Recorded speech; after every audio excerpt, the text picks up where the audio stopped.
Welcome to the Philosophical Odysseys podcast. Glad to be here for this one. So, right now, sitting just behind your eyes, there's this 3-pound lump of dark, completely silent tissue. Yeah, just sitting in pitch black. Right. And it is performing what has to be the most baffling magic trick in the universe. You know? It's creating the feeling of being you. Which is wild to think about. It totally is. And if you're listening to this deep dive as a curious learner, I just know you've had that moment. Oh, everyone has. Yeah, where you look in the mirror or, I don't know, you stare out a window on a rainy afternoon and the sheer absurdity of your own existence just suddenly hits you. It's that sudden vertigo of self-awareness. Exactly. How is it possible that a collection of cells, blood vessels, neurons locked inside the absolute pitch black darkness of the human skull, somehow manages to generate this vivid, continuous, incredibly rich tapestry of subjective experience? It really does remain the ultimate puzzle of human existence. I mean, for centuries, the transition from mere biological matter to a vivid, subjective inner life was, well, it was considered a question entirely reserved for philosophers. Right, or poets, theologians. Yeah, exactly. The scientific establishment essentially treated the mind as this impenetrable wall. Like it was off limits. Totally off limits. The idea that we could ever map the physical, mechanical, biological origins of something as ethereal as consciousness seemed not just difficult, but, categorically impossible. Because of the old mind-body split, right? Right. We were trapped in this old Cartesian dualism. Right. That assumption that the mind is this floating, non-physical ghost, and the body is just the dumb mechanical machine carrying it around. But that paradigm is collapsing. And that is exactly what we are deconstructing today. We are drawing from some seminal, groundbreaking research by neuroscientist Antonio Damasio on how the brain constructs the mind. And his work is just brilliant. It really is. The core of his work completely shatters that old mind-body division. We're going to trace the exact evolutionary and biological steps that take us from being a highly complex, yet completely unconscious biological machine to a fully self-aware being. Which is quite the journey. It's a massive journey. We want to understand how a biological organism becomes capable of feeling joy, experiencing empathy, and ultimately possessing a moral conscience. We're basically going to find out how the lights actually get turned on inside the house. Okay, let's unpack this. So to really pull this apart, we have to look at consciousness not as this magical aura, but as a direct physiological output. Like a mechanical process. Exactly, a process of the body's continuous interaction with the physical world. Damasio's framework insists that without the physical body and without the physical emotions that the body generates as a survival mechanism, there is no mind. There's no you. Right, there is no you. Consciousness is an evolutionary adaptation, and like all adaptations, it was built to solve a specific problem. I want to ground this massive, abstract idea into something we can actually visualize. Damasio shares this incredible anecdote from his research that perfectly frames everything we are going to explore today. It's a great story. It really sets the scene. So it takes place in Stockholm, Sweden. It's a miserable, blustery day. The author is watching from a high window as a ferry prepares to depart from the harbor. Just kind of observing the scene below. Yeah. And down below, struggling against the harsh wind and freezing rain, there is this frail, elderly man in a worn-out coat. The weather is just terrible. Awful. And he is clearly battling severe joint pain, moving stiffly and desperately trying to reach the ferry before it pulls away. He's running out of time. Right. And he hesitates at the steep steps of the gangway, visibly terrified of losing his balance, but also terrified of missing his boat. The tension is palpable. You can literally feel his struggle. Just watching him. Yeah. But eventually, 2 bystanders on the deck of the ferry notice him. They step down, gently take him by the arms, and help him safely up the stairs and onto the deck. The crisis is averted. A nice moment of humanity. It is. And the observer, watching this entirely silent drama unfold from a window high above, feels this sudden, distinct wave of relief wash over him.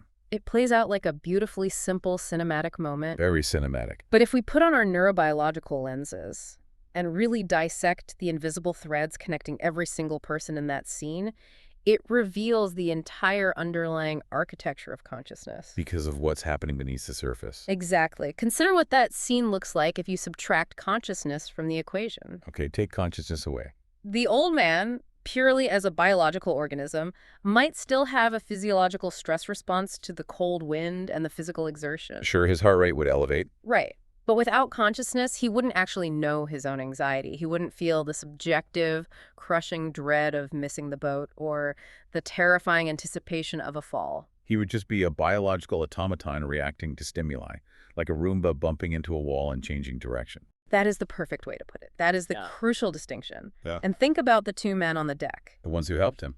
Yeah.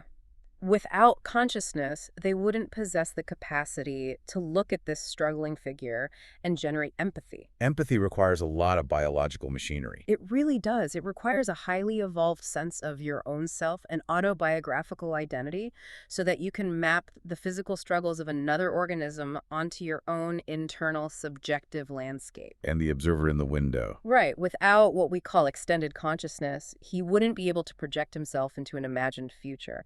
He couldn't look at that old man and think, one day that could be me, battling the elements, frail, and needing the kindness of strangers. So consciousness is the biological triumph that allows us to care about our own survival and intimately relate to the existence of others. It takes a mechanical, blind universe and turns it into a meaningful one. Which brings us to the core metaphor of the research, which I think is just brilliant. Consciousness is described as being like an actor who has been waiting in the dark wings of a theater, finally stepping out onto a brightly lit stage. It's a very evocative image. It really is. For millions of years of evolutionary history, life existed entirely in those dark wings. Organisms survived, they reproduced, they reacted to environmental threats, but it was a sheltered, completely ignorant existence. The lights were completely off. Yes, the lights were off. Consciousness is that precise biological threshold, where the actor steps into the light and suddenly the universe becomes aware of itself. It is the transition into the world of knowing. The actor metaphor is super powerful, but it introduces a major pivot. And this is the concept that usually trips people up when they first encounter this field of neuroscience. Because it's a bit counterintuitive. Very counterintuitive. Before the actor can step onto the stage itself must be built. Right. The absolute bedrock foundation of consciousness, the very floorboards of that stage, is not thought. Wait, really? Yeah, it isn't language or logic or reasoning. The biological foundation of consciousness is the body's physical emotions. Which feels entirely backwards to how we normally experience our own minds. I know, it really does. I mean, we are taught that to be conscious is to be rational. We think of emotion as the opposite of rationality like. It's a primitive glitch that gets in the way of clear, conscious thought. But you're saying the physical emotion is the floorboard. That's exactly it. We have to travel down the evolutionary tree long before language, long before abstract logic, and look at the basic survival mechanisms of the physical body. Back to the absolute basics. Right. To understand how the brain creates the mind, we have to completely redefine two words that we use interchangeably in everyday conversation, but which in neuroscience mean two vastly different things: Which words? emotion and feeling. Okay, let's draw that line. Because in normal conversation, if I say I have a feeling of sadness or I am experiencing the emotion of sadness, no one is going to correct me. No, of course not. But Damasio draws a rigid, impermeable boundary between those two concepts. A boundary that is literally the key to unlocking the whole mystery. Let's start with emotion. In this specific scientific framework, an emotion is a strictly unconscious, biological, bodily response to a stimulus. Unconscious, so I don't know what's happening. Exactly. It is a collection of physiological changes executed by the brain and enacted in the body's hardware. Like what? Well, if you are walking in the woods and your visual cortex registers a coiled shape that looks like a snake, your brain immediately triggers an emotion. Like fear. But physical fear. Your heart rate spikes, your breathing becomes shallow, cortisol and adrenaline flood your bloodstream, your facial muscles involuntarily widen your eyes to take in more light, and your posture shifts to prepare for a sprint. And all of that is the emotion. Yes, and all of this happens in milliseconds. It is public, it is highly visible, and most importantly, it is entirely unconscious. It executes before you even consciously know what you are looking at. Wait, so you're saying I can have an emotion without feeling it? Yeah. My body can be in a state of absolute chemical terror, executing all these complex muscular changes, and I, the conscious, thinking me, might be completely oblivious to it in that exact millisecond. Absolutely. The emotion is merely a physical action program. It evolved to help organisms survive, approaching things that are good for homeostasis, like food, and fleeing things that are bad, like predators. So it's just a reflex, basically. Right. Single-celled organisms, insects, simple fish, they all have these automated value systems. They exhibit emotional behaviors without having a conscious mind to feel them. Okay, so that's emotion. What about feeling? Now we cross the boundary. A feeling is the private mental representation of those bodily changes. It is the brain creating an internal map of what is happening in the physical body. A map. Yeah. When your brain maps that racing heart, the tight muscles, and the chemical flood, that internal neural map is the feeling. So emotion is the physical storm outside, the feeling is the barometer dropping, and consciousness is me looking at the barometer and realizing I need an umbrella. That is a brilliant analogy, yes. The storm is public and physical. The barometer reading is the private, internal map of the storm. And the conscious realization is the final cognitive step of knowing. Wow. The critical insight we pull from this is that your brain knows vastly more than your conscious mind knows. Your brain is constantly triggering these emotional storms. Even small ones. Oh, all the time. Some massive, like reacting to a snake, and some microscopic, like a slight shift in posture because you are getting hungry all to regulate your survival. Just constantly making adjustments. Yes. It is assigning value to the environment and preparing the body to act. The conscious mind, the you looking at the barometer, is usually the absolute last one to know. We walk around thinking we are these highly rational captains steering the ship. Yeah. But actually, the ship is running on a vastly complex, completely unconscious autopilot. Yeah. And we are just reading the logbooks after the maneuvers have already been executed. And it makes perfect sense when you look at evolution. It solves a massive evolutionary puzzle. Look at the timeline of life on Earth. Right, billions of years without brains. Exactly. You have billions of years where organisms had to survive, navigate, find food, and avoid danger without anything resembling a cerebral cortex. They needed a robust, fast-acting system to assign value to the world. Good or bad. Approach or flee. And that system was emotion? Emotions were that system. They are action programs. Feelings evolved millions of years later as brains grew more complex and developed the neural capacity to map the body's internal states. But feelings can still be unconscious. Yes, a feeling could exist just as a non-conscious map.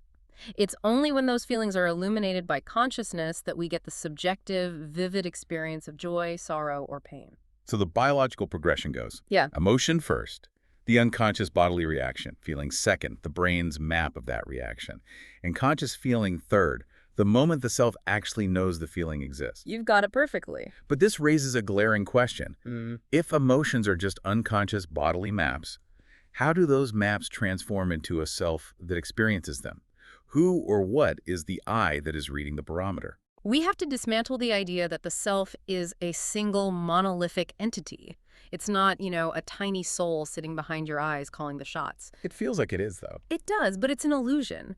The self is an evolutionary construct built in 3 distinct biological tiers. It's an architecture. Let's break down this architecture, starting at the very bottom, the absolute basement of our identity, the proto-self. Okay, the proto-self is the biological foundation, and it is vital to state right up front. The proto-self is not a conscious entity. It doesn't think. It does not think. It has no language. It has no sense of I. It is a continuous, dynamic, completely unconscious neural map of the physical body's current state. Just pure data. Yes. Imagine a massive, highly complex control room inside the deepest, oldest parts of your brain, specifically regions like the brainstem, the hypothalamus, and the insular cortex. Okay, the ancient parts. Right. These ancient regions are receiving a relentless, microscopic stream of data from every single corner of your body. They are tracking your blood sugar levels, your heart rate, the oxygen saturation in your blood, the tension in your skeletal muscles, the state of your digestion. It's the ultimate biological dashboard. Exactly. The body is a highly unstable system. It needs to be kept within a staggeringly narrow range of parameters to stay alive. Too hot or too cold and it's over. Too hot, your proteins denature and you die. Too cold, your cells freeze and you die. Sure. The proto-self is the master map that monitors these parameters. It is the neural representation of the organism in the current moment, constantly updating to maintain homeostasis. And without it. Without this constantly updating, totally unconscious map of the physical body, there is no physical foundation upon which to build a conscious mind. So the proto-self is the anchor. It is the raw data of the body is alive and functioning. But we don't subjectively experience the proto-self. No, we don't feel the dashboard working. Right. Our actual experience of life begins at the next level up. The second tier. Core consciousness. This is the here and now. Yes, if the proto-self is the raw data map, core consciousness is the moment the lights flick on, but just in a single isolated room. Just a flash. Core consciousness is a single level of organization. It is biologically relatively simple.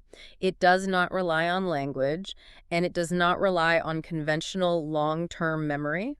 It is simply the immediate, transient sense of self in the exact present moment. It's the feeling of I am here and I am interacting with this object. Exactly. Like if I reach out and pick up a cold glass of water, my proto-self registers the temperature drop in my skin and the muscle tension in my arm. Yeah. But my core consciousness is what generates the transient, immediate flash of subjective awareness. I am feeling this cold glass right now. That's spot on. It's incredibly fast. It pulses into existence, and it doesn't care about what happened yesterday or what will happen tomorrow. It is fiercely, exclusively tethered to the absolute present moment. It's just being awake to the now. It's the basic feeling of knowing.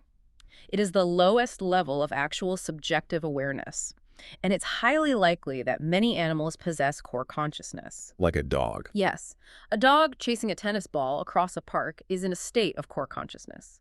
The dog knows it is chasing the ball. It is intensely aware of the environment and its actions within it right here, right now. But a dog, as far as we can tell, isn't going back to its bed afterward and writing a memoir about what it felt like to chase the ball. Probably not. Or worrying if it will be able to catch the ball as well next year, which is the dividing line for the third tier, extended consciousness. Right. Extended consciousness introduces the timeline of you. This is where human complexity explodes. Extended consciousness is completely reliant on working memory and long-term memory. It's the story of me. It is the complex autobiographical self that builds a historical identity. It's the vast database of your past memories, your accumulated experiences, your likes and dislikes, and crucially, your ability to project that historical identity into an imagined future. While core consciousness is just, I am holding this cold glass of water right now, extended consciousness is, I'm holding this glass of water in my kitchen, which I remodeled last year, and I'm drinking it because I'm training for a marathon next month, and my name's John, and I'm a person who values health. Exactly. You weave it all together. It weaves the immediate moment into the entire narrative fabric of our lives. It's what makes us human, really. It is. Extended consciousness is the biological platform that allows for human culture, art, religion, science, and moral systems. It allows us to recognize our own mortality. It is the pinnacle of evolutionary cognitive achievement. But it's fragile, isn't it? Very. The crucial takeaway from Damasio's architecture is the dependency. Extended consciousness is completely dependent on core consciousness, and core consciousness is completely dependent on the unconscious proto-self. Like a house of cards. It's a precarious tower. If you knock out the foundation, the higher levels collapse. Here's where it gets really interesting, because talking about these tiers as abstract psychological concepts is one thing.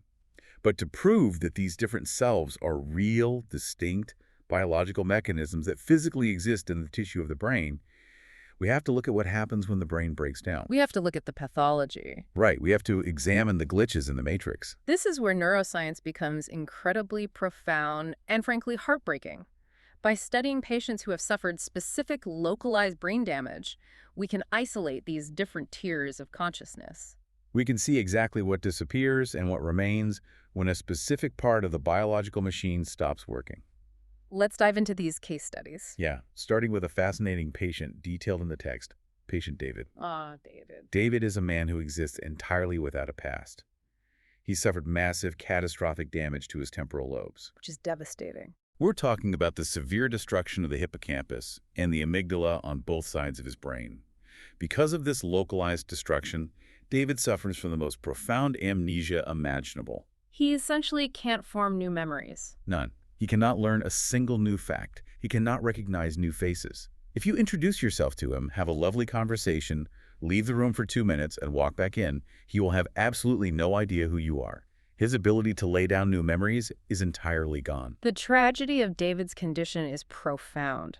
In the framework we just established, David's extended consciousness is ruined. His autobiographical self is just paused. His autobiographical self has been frozen in time, unable to add a single new page to the story of his life. He cannot project himself into tomorrow because he cannot remember yesterday. But here's the crazy part. However, the vital scientific insight here is that despite a completely ruined extended consciousness, David's core consciousness remains perfectly intact. You meet him, and he isn't a zombie. Not at all. He isn't sleepwalking.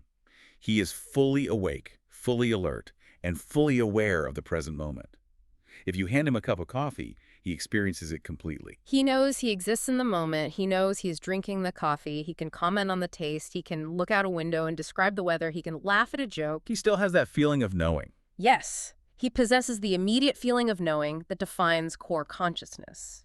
This proves, undeniably, that core consciousness does not rely on conventional memory or learning. It's a completely separate system. It is a separate, more fundamental biological system. The here and now self can survive even when the historical self is utterly destroyed. It isolates core consciousness as a distinct mechanism, which is amazing. Now, another patient highlights a different localized breakdown. Patient S. Patient S is fascinating. This case isolates the role of specific emotions in constructing the self. Patient S has bilateral damage to her amygdala. Her intellect is completely normal. Her language skills are perfect. She can remember facts. She can reason mathematically. But because of the specific damage to her amygdala, she has an almost total inability to experience fear or anger. Think about how that completely rewires a human being's existence.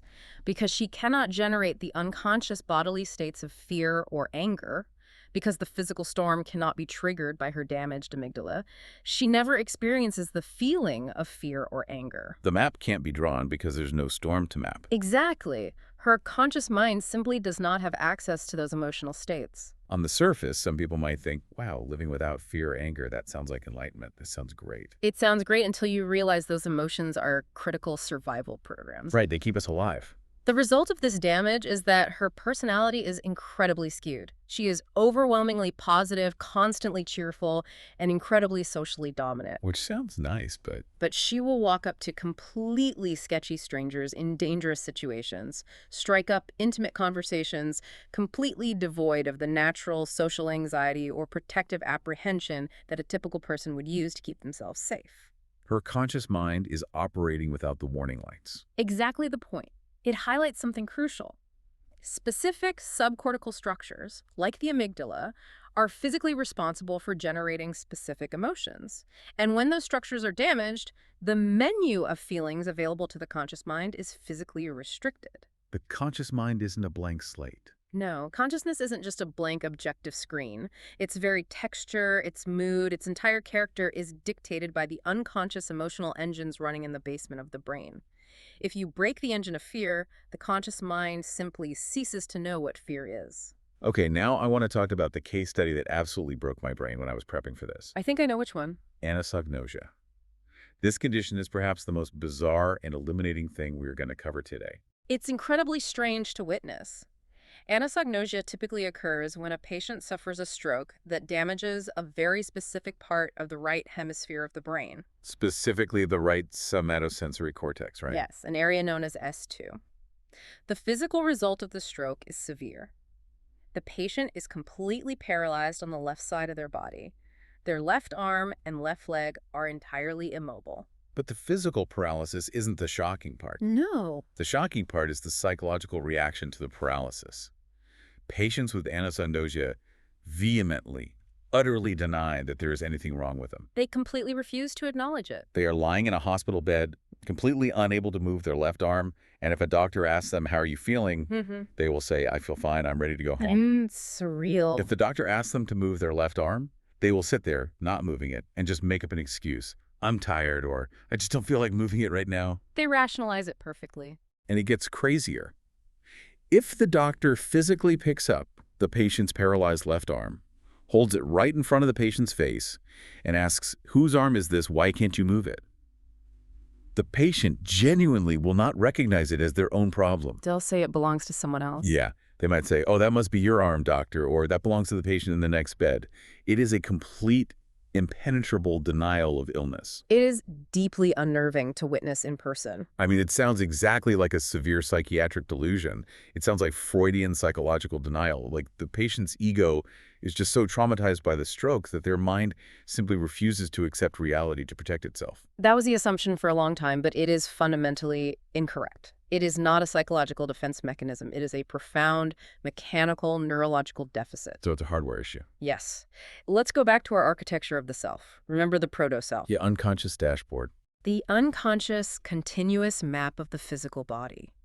The right somatosensory cortex, the exact area damaged in these patients, is one of the most critical regions for compiling that master map. Ah. It integrates the incoming signals from the muscles, the joints, the skin, creating the high-level representation of the body's current physical state. It's the barometer again. Yes.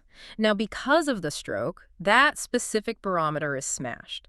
The brain is no longer receiving or processing the signals that say the left arm is paralyzed. So the map doesn't update. The proto-self fails to update its map. The foundational body map is frozen in the past, reflecting a healthy, functioning body that no longer exists. And because consciousness, the I, the self, is entirely dependent on the data provided by the proto-self, the conscious mind is literally mechanically incapable of knowing about the paralysis. Exactly. The data simply isn't there for the conscious mind to read. The patient isn't in psychological denial. They are operating on faulty, outdated data. I used the weather app analogy earlier. It's like checking a weather app that has lost its internet connection. It still says it's 75 and sunny. Exactly, even while you are standing outside in a Category 5 hurricane. The conscious mind cannot know what the unconscious body map does not provide. These cases prove, beyond a shadow of a doubt, that consciousness isn't a magical floating aura with omniscient, objective access to the truth of the world. It's highly restricted. It's a highly mechanical process tied directly to and absolutely limited by the physical mapping of the body. If the map breaks, the self is fractured. Our entire grip on reality, our fundamental knowledge of our own bodies, is utterly dependent on these silent, unconscious maps constantly updating in the dark. Okay, so if these cases prove that consciousness is inherently tied to biological mapping, how does the brain actually tell itself the story of me? How do we get from a static map of a paralyzed arm to the subjective, lived feeling of I'm looking at my arm? To understand the mechanics of that, we first have to slay a very pervasive, deeply stubborn myth in neuroscience and philosophy. It's called the homunculus fallacy. The illusion of the little man in the head. Right. For a long time, there was this intuitive, almost inescapable trap that thinkers fell into. When trying to explain consciousness, they imagined that somewhere deep inside the brain there must be a central headquarters. A little control room. A little Cartesian theater. And sitting in that theater is a tiny little man, a homunculus, who is watching the movie screen of our lives. The eyes send visual images to the screen, the ears send audio, and the little man watches it and says, "Ah, I see a tree, I hear a bird." But the obvious fatal flaw with that idea is, who is inside the little man's head? Exactly. Does he have an even tinier man in his brain watching a smaller screen? And does that tinier man have an even tinier man? It leads to an infinite regress.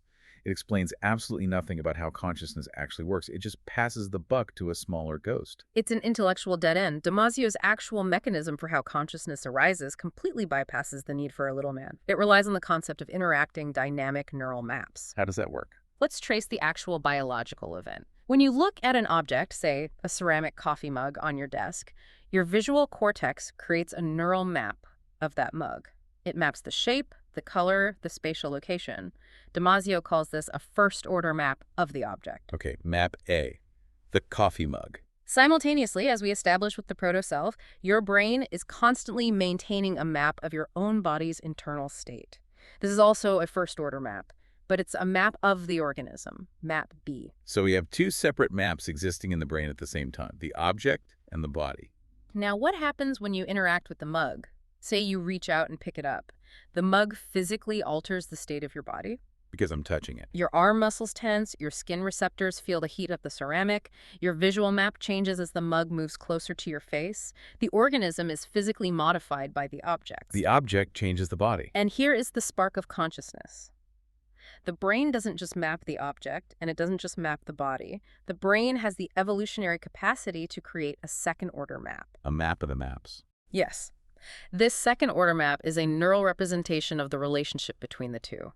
It is a nonverbal, wordless narrative showing precisely how the object is changing the body. It's like the brain is silently narrating a documentary. Watch as the organism's heart rate spikes because it saw a snake.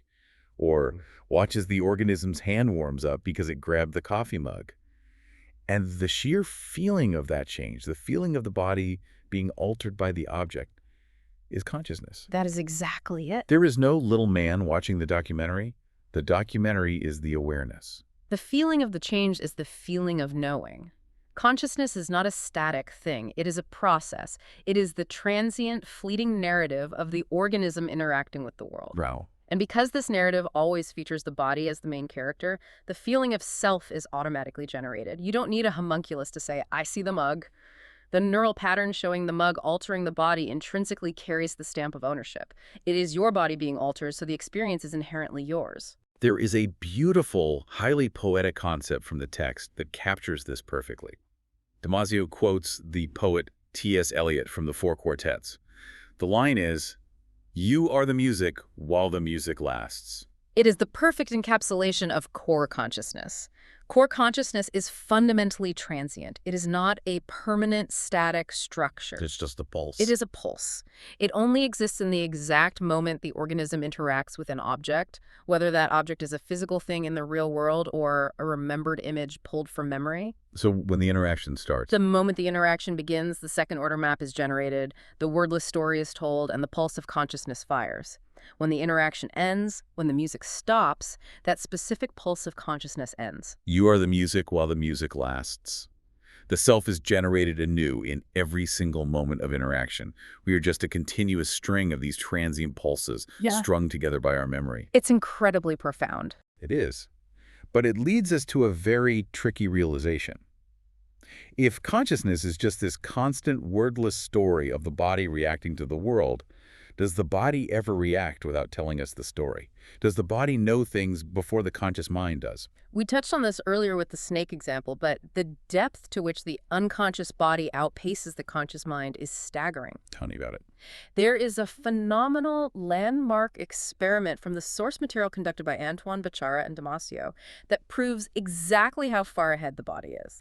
The card game experiment. I want to walk through this because it is the ultimate aha moment of this entire deep dive. It's a classic. So they set up an experiment with human subjects. The players are sitting at a table with 4 decks of cards in front of them. They are told to turn over cards one by one from any deck they choose. Right. Some cards give them a financial reward, some cards give them a financial penalty. The stated goal is to make as much money as possible. But the game is secretly rigged. 2 of the decks are good decks. They give moderate rewards but very small penalties, leading to steady long-term profit. The other 2 decks are bad decks. They give huge, flashy rewards but massive, devastating penalties that will eventually bankrupt the player. But the players are not told this rule. They have to figure it out purely through trial and error. And here is where it gets brilliant. The researchers hook the players up to machines that measure skin conductance responses. Basically micro-sweating on the palms. Yes, which is an indicator of unconscious emotional arousal. It's a physiological tell.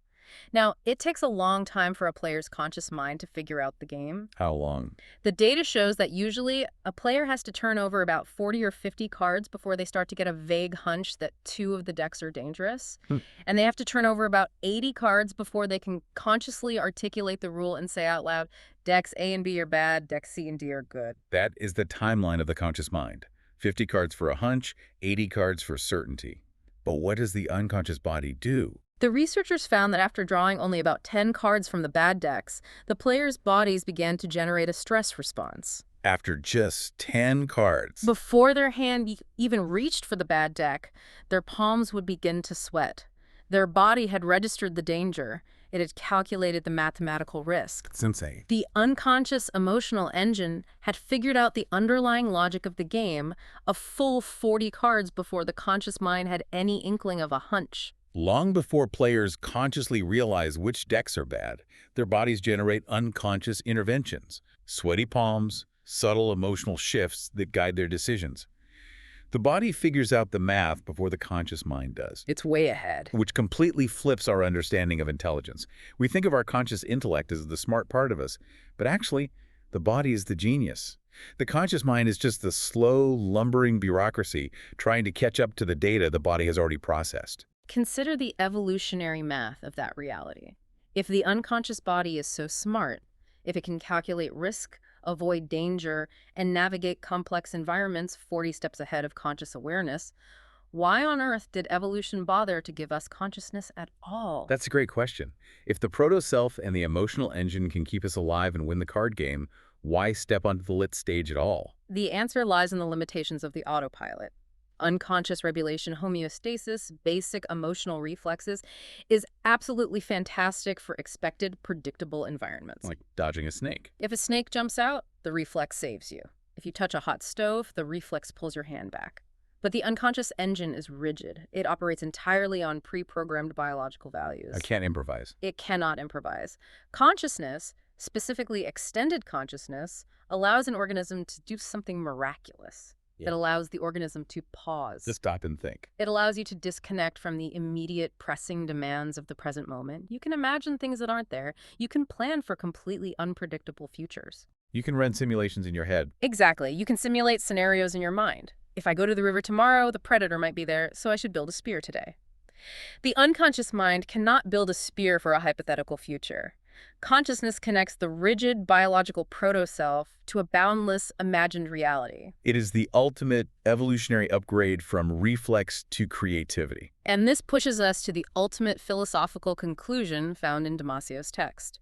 Extended consciousness didn't just give us planning and tool-making. What else did it give us? Because extended consciousness allowed humans to develop a historical timeline of themselves, a past and a future, it eventually gave birth to something far more profound. Conscience. Morality. That is a massive leap, going from a sweaty palm in a card game to the birth of human morality. A massive leap, but a biologically logical one. Because you have a historical self, you can understand the historical selves of others. You can project your own physical suffering onto them. So empathy again. Right. You can anticipate the future pain your physical actions might cause another organism.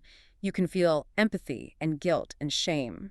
The text brings in this incredibly powerful literary reference to illustrate this point, looking back to the dawn of Western literature, to Homer's Iliad, written in the 10th century BC. Oh, the Achilles scene. Yeah.